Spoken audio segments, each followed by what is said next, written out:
اب میں بہت ہی ادب اور احترام کے ساتھ دعوت دے رہا ہوں مولانا جناب فضل عباس صاحب کو کہ وہ آئیں اور سامعین کو اپنے کلمات سے متوجہ کریں۔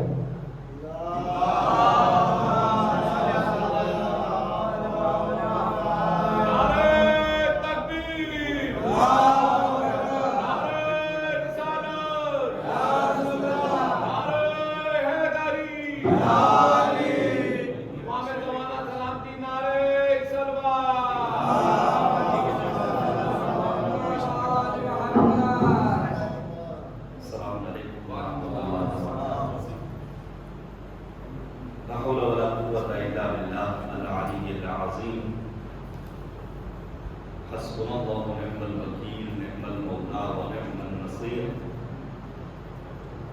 أعوذ بالله من الشيطان الرجيم بسم الله الرحمن الرحيم رب اشرح لي صدري ويسر لي أمري واحلل عقدة من لساني يفقهوا قولي الحمد لله رب العالمين والعاقبة للمتقين والجنة للمؤمنين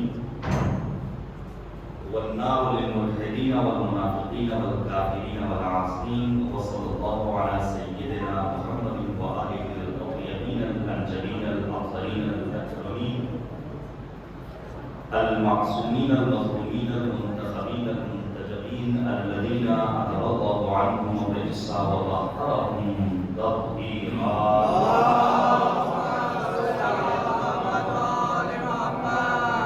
واللعنة الدائمة الباقية على أعدائهم أجمعين من الآن إلى يوم الدين آمين يا رب العالمين أما بعد فقد قال الله تبارك وتعالى في القرآن الحكيم وهو أصدق الصادقين وقوله الحق أعوذ بالله من الشيطان الرجيم بسم الله الرحمن الرحيم ولقد كتبنا في الزبور من بعد الذكر أن الأرض يرثها عبادي الصالحون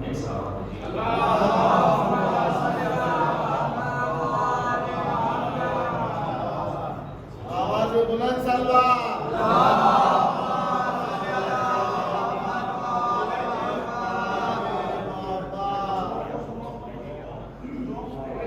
ایک نعرہ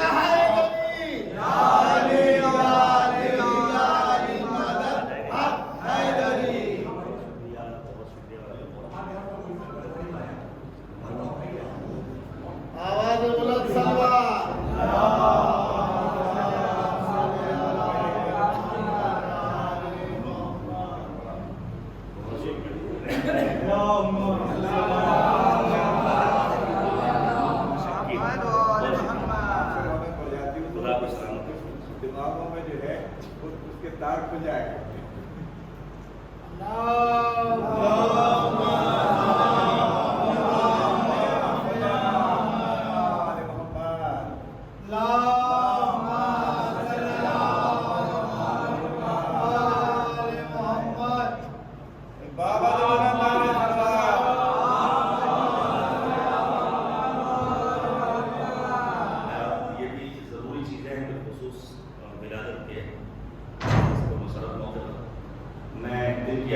گہرائیوں سے منجی بشریت محور کائنات یوسف زہرا ولی حضرت حضرت صاحب الزمان اجل اللہ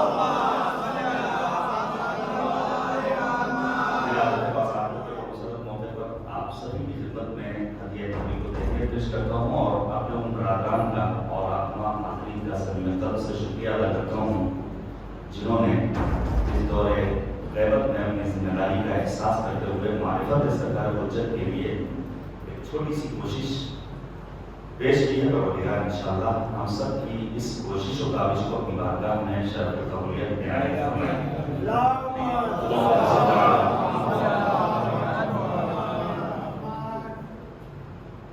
نویس کریش کورس یا مہدوی کلاسز، اس کا مقصد صرف اور صرف یہ ہے کہ ہم اس دور غیبت میں اس بات کو محسوس کریں کہ دین فہمی کے لیے اور سرکار حجت کی معرفت حاصل کرنے کے لیے ایک ذریعہ اور راستہ یہ بھی ہو سکتا ہے. ہمیں اس فضا سے باہر کرنا ہوگا جس کی عادت ہو چکی ہے. ہمیں آیتوں کے ساتھ مرجع کبیر حضرت آیت اللہ علامہ سید علی سیستانی دامت العمر کی ان نصیحتوں جو آپ نے بیان فرمائی ہے نیمہ شعبان کی مناسبت سے. ترجمہ اس تقریر میں کیا ہے ڈیزائننگ لکھنؤ میں ہمارے برادر مومن نے کیا. اللہ کو اچھا کیا. بہت تھوڑی سی اور شارٹ نوٹس پر انہوں نے ڈیزائن کر کے اور ایک برادر نے اس کو پرنٹ کے مرحلے تک پہنچایا ہے اور ابھی انشاءاللہ یہ آپ کی خدمت تک پہنچ جائے گا. ذمہ داریاں ہماری اور آپ کی بہت سنگین ہیں. دیکھیے فرض کیجیے کہ آپ کے شہر میں یا آپ کے اسٹیٹ میں جو حکومتی ایوان میں بیٹھنے والے نمائندے ہیں وہ گلیوں کو کوچوں کو شاہراہوں کو یہاں کی سڑکوں کو مزین کرنے کے لیے اسٹریٹ لائٹ لگائے ہیں. پہلی اسٹریٹ لائٹ لگی بچوں نے شرارت میں اس کو توڑ دیا. دوسری لگا دیں گے, تیسری لگا دیں گے, چوتھی لگا دیں گے. اگر یہ سلسلہ جاری و ساری رہے تو پھر یہی حکومتی ایوانوں میں بیٹھنے والے جواب دیں گے کہ جب آپ کے یہاں بچے شرارت سے شرافت کی طرف آ جائیں گے تب ہم دوبارہ اس لائٹ کو لگائیں گے تاکہ آپ فیضیاب ہوں. پروردگار عالم نے ہدایت کا جو ذمہ خود اپنے ذمہ لیا تھا ان علینا الہدی و ان لنا الاخرۃ والاولی. مالک نے نور ہدایت سورہ زمین پر بھیجا لیکن پروردگار دیکھتا رہا. پہلا گیا جام شہادت نوش کر کے, دوسرا گیا, تیسرا گیا, چوتھا گیا, یہاں تک کہ پروردگار عالم نے اپنی آخری حجت کو پس پردہ غیبت رکھا کہ جب نور ہدایت سے جذب فیض کے لیے تمہارے دل آمادہ ہو جائیں گے, تمہارا وجود آمادہ ہو جائے گا, تب ہمارے درمیان بھیجیں گے اپنی آخری حجت خدا. میں اس مختصر سے وقت میں جب تک آپ لوگ تھکے نہیں کوشش یہ کروں گا کہ چند ایک اہم گزارشات سرکار حجت کے سلسلے میں پیش کر سکوں انشاءاللہ جو سب کے لیے مفید ہو اور معاون ہو. صدر اسلام سے جن مسائل پر اکثر بیشتر بحث و مباحثہ ہوا ہے, مناظرہ اور مناقشہ ہوا ہے, آپسی گفتگو ہوئی ہے, حتیٰ امت مسلمہ کے درمیان ان میں ایک اہم ترین مسئلہ ہے غیبت و وجود ہے سرکار حجت کا اہم مسئلہ ہے. اور کمال کی بات یہ ہے کہ اس مسئلے کو مسلمانوں کی اکثریت نہ اگلنے پر تیار ہے نہ اگلنے پر آمادہ ہے. یعنی نہ وہ غیبت کا اقرار کر کے مومنوں بننے پر آمادہ ہے, نہ غیبت کا انکار کر کے مشرکوں کو ملحد بننے پر تیار ہے.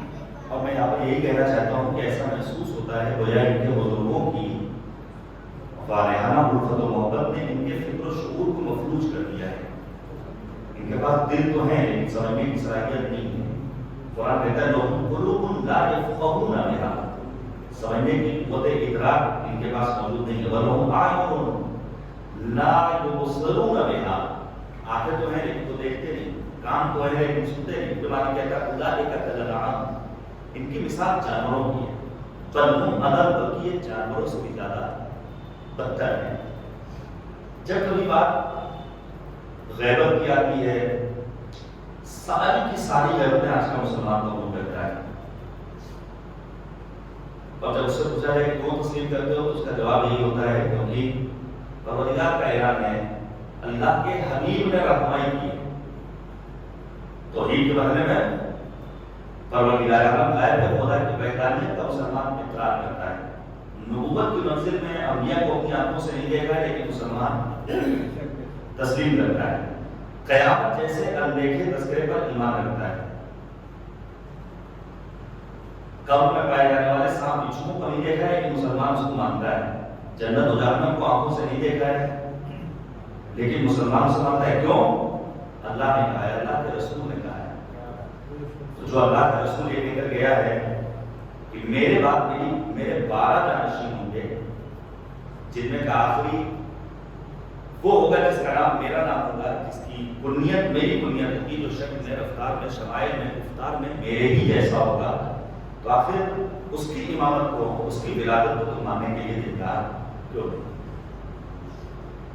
البتہ میں آپ کے سامنے یہ بات صراحت کے ساتھ بیان کر دوں، یہ منجی بشریت کا جو کانسیپٹ ہے اور جو تصور ہے، صرف شیعہ قائم نہیں ہے۔ ہمارے ہندو برادران کی جو مقدس کتابیں ہیں اس میں نہ کچھ اور ہو سکتا ہے، دیگر ادیان الہی میں منجی کا لفظ آیا ہے، اور اہل سنت حضرات، میں آپ کے سامنے بیان کروں، آج سے تقریباً 30-32 برس قبل سعودی عرب میں ایک کانفرنس ہوتی ہے، سرکار حجت ہمارے اور آپ کے آخری امام کے سلسلے میں، اور اس کا جو کنوینر ہے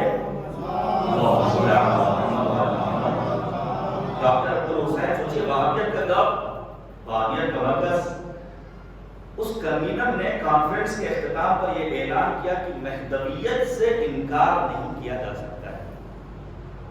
حقیقت چھپ نہیں سکتی کبھی باطل اصولوں سے، کہ خوشبو آ نہیں سکتی کبھی کاغذ کے پھولوں سے۔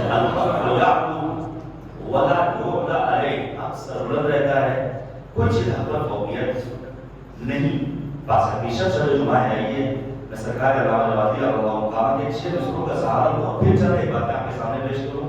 ہر لمحہ کیوں نہ ہو دل مومن میں اضطراب، پھر مائل زوال ہے مشرق کا آفتاب، چھایا ہوا فضا پہ ہے الحاد کا سحاب، خطرے میں پڑ گیا ہے شریعت کا انقلاب، اٹھی نہ تو اٹھے گی کب تیری ذوالفقار، اجل علی ظہور یا صاحب المقام۔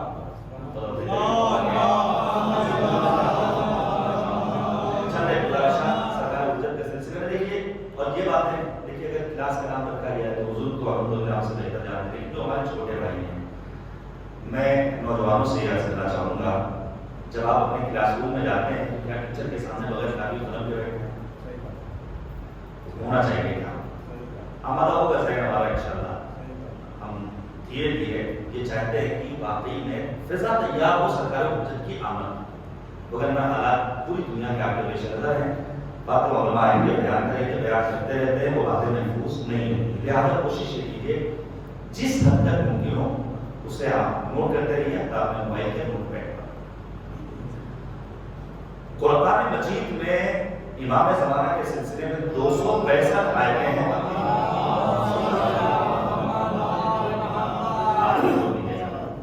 265 آیتیں ہیں سرکار حجت کے سلسلے میں، جو بالواسطہ یا بلا واسطہ امام کو دلالت کرتی ہیں، جن میں ایک آیت کریمہ میں نے پڑھی، وَلَقَدْ كَتَبْنَا فِي الزَّبُورِ مِن بَعْدِ الذِّكْرِ أَنَّ الْأَرْضَ يَرِثُهَا عِبَادِيَ الصَّالِحُونَ۔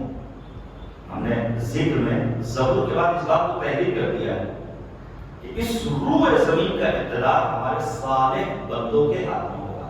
اب آپ شیعہ سنی مفسرین کی تفسیروں کا جب مطالعہ کریں گے تو آپ کو ملے گا کہ یہاں پر صالح بندوں میں جو افراد شمار ہوتے ہیں وہ کون ہیں؟ نسل مرسل اعظم خاتم النبیین حضرت محمد مصطفیٰ صلی اللہ علیہ وسلم۔